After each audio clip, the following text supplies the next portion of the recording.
Hey, folks. Hello, folks. Hey, welcome. Welcome to the Benjamin Silver Show or the Ben Silver Show, whichever you prefer. I don't mind.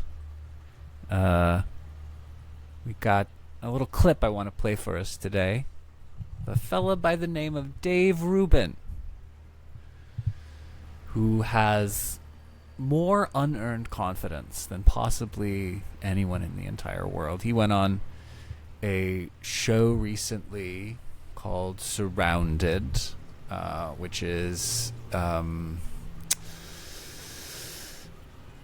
it's an interesting show. It produces some interesting results sometimes. It's a bit mean, especially when the person who's surrounded is someone like Dave Rubin, and the people who are surrounding him sort of outclass him in debate skills in pretty much every instance, which is especially sad considering that this is what he has decided he wants to do for a living in his life, and he's just not very good at it. And it's this was a while ago now that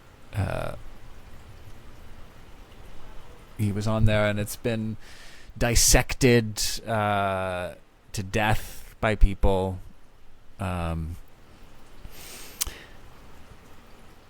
Really, I mean, it was a humiliating experience for him. Everyone on the internet thought he looked like an absolute moron. And there's just one aspect that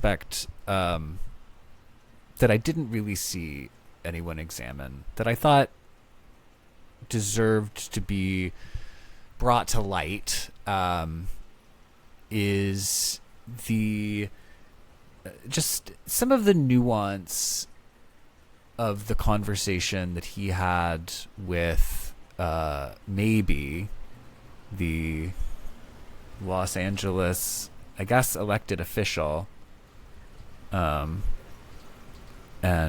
trans woman. And she well, let's just take a look. Let's see what happens. I'm not that interested in talking about my sexuality. It's actually a very unimportant part of my life in a weird way, and maybe that's because I'll be 50 next month, and as time goes by, you realize you just are who you are, and you do the best you can in the world, right?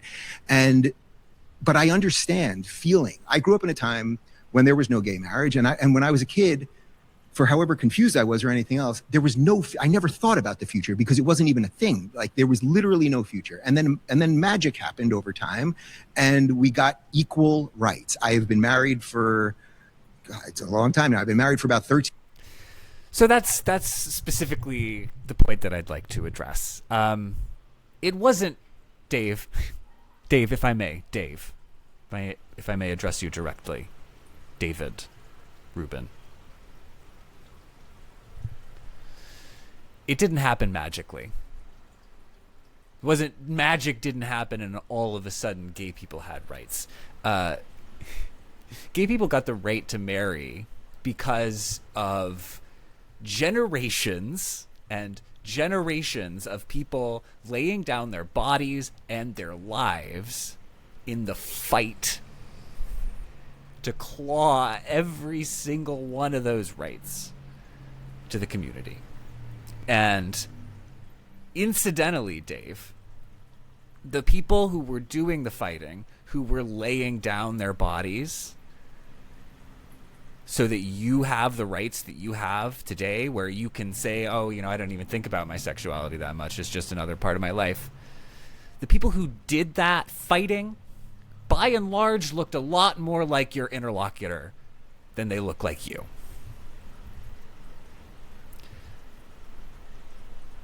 50 years ago,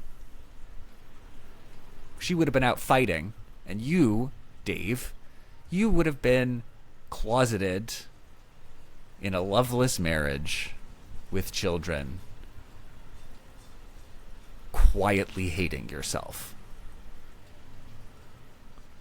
So I just think perhaps when you talk about this issue, you should have a little bit more of a sense of the history behind it.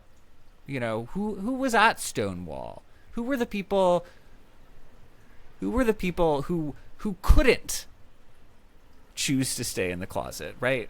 Who found that so insufferable that death and physical harm at the hands of police officers was preferable to that.